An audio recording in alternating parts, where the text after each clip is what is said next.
Nina and the Blue Feather. Once upon a time, in a little village between the mountains, there lived a curious girl named Nina. She had hair as curly as the clouds and a heart as big as the sky. Nina loved walking in the forest near her home. Every day, she would collect strange pebbles, golden-edged leaves, always searching for something special. One morning, the wind brought her a blue feather. But it wasn't just any feather. It sparkled like the sunset sky and seemed to float by itself, as if it were alive. Nina gently picked it up and whispered, "Where did you come from, little wonder?" As soon as she said it, the feather rose into the air and began to drift forward, as if it wanted Nina to follow it. And so she did. The feather led her deep into the forest, to a place no one else dared to go. Through glowing mushrooms, whispering trees, and mossy paths, Nina walked without fear. At last, they reached a hidden clearing, and there, lying quietly, was a tiny bird with a hurt wing. The blue feather belonged to him. Nina immediately knew what to do. She gently wrapped the bird's wing with her handkerchief, fed him berries, and stayed by his side until he felt strong again.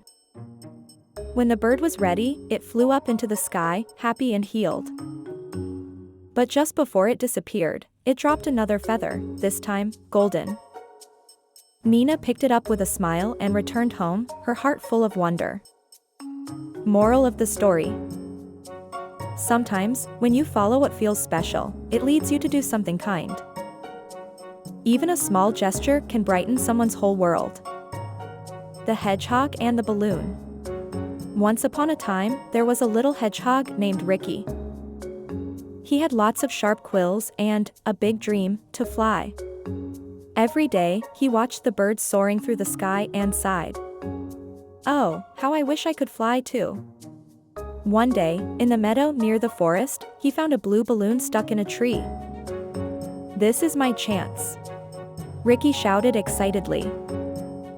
He tied the string of the balloon to his little paw and pop! The balloon burst as soon as it touched his quills. Ricky felt really sad. But just then, his friend Lena the snail arrived and said, "You don't need to fly to be special. You can do things birds can't.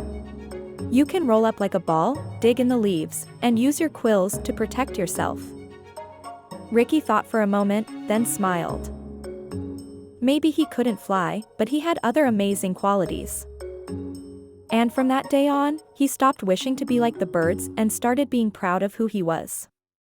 Moral of the story: we don't need to be like others to be special. The real magic is being ourselves. Leo and the Magic Stone. In a village among the hills lived a curious boy named Leo. One day, while walking in the forest, he tripped over a small shiny stone. "Oh!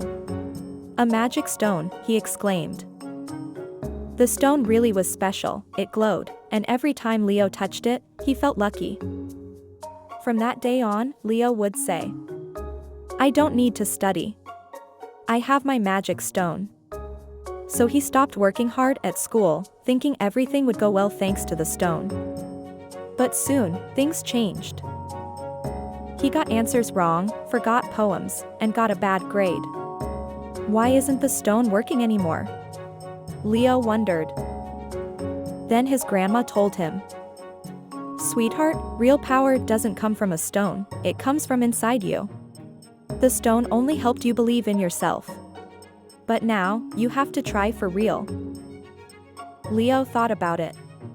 He put the stone back in his pocket and returned to his studies, with patience and passion. And from that day on, it wasn't the stone that shined. It was his effort. Moral of the story: there's no magic that replaces hard work.